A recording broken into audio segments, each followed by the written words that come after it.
ඔයාටත් ඉන්නවද මේ වගේ නංගි කෙනෙක්?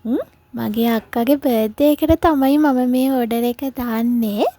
ස්ටේෂනරි අයිටම් නම් ඇඩ් කරන්න එපා. මට වන් ස්කූප් ඕඩර් එකක් තමයි ඕනේ කියලා සඳිනි විහාරා තමයි මට කිව්වේ. ඉතින් අපි බලමු සඳිනිගේ අක්කගේ බර්ත්ඩේ ගිෆ්ට් එකට මොනවද ඇඩ් වෙන අයිටම් කියලා. මුලින්ම ඇඩ් වෙලා තිබුණ කියුට් පෙන්සිල් එක වෙනුවට පේස් ෂීට් මාස් එකක් එකතු කරලා ඊළඟට අයි මාස් එකක් ඇඩ් වෙලා තියෙනවා. ඒකට මම ලිප් මාස් එකක් එකතු කරා. පොකට් ටිෂු පැකට් එකක් තියෙනවා. ඊළඟට පවුච් එකක් තමයි ඇඩ් වෙලා තිබුණේ. ඒක මම පින්ක් කලර් එකෙන් එකතු කළා.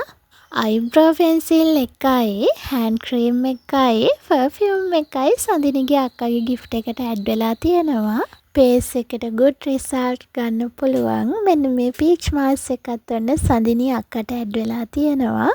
කියුට් කී ටැග් එකයි, අයිෂැඩෝ ඇප්ලිකේටර් එකයි, ස්ක්‍රන්චි දෙකක් ඇඩ් වෙනවා පැස්ටල් කලර්ස් දෙකකින්.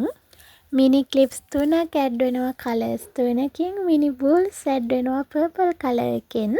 ඔන්න ඔය විදිහට තමයි සඳිනි විහාරා ඔයාගේ අක්කගේ බර්ත්ඩේ ගිෆ්ට් එක රෙඩි වුණේ.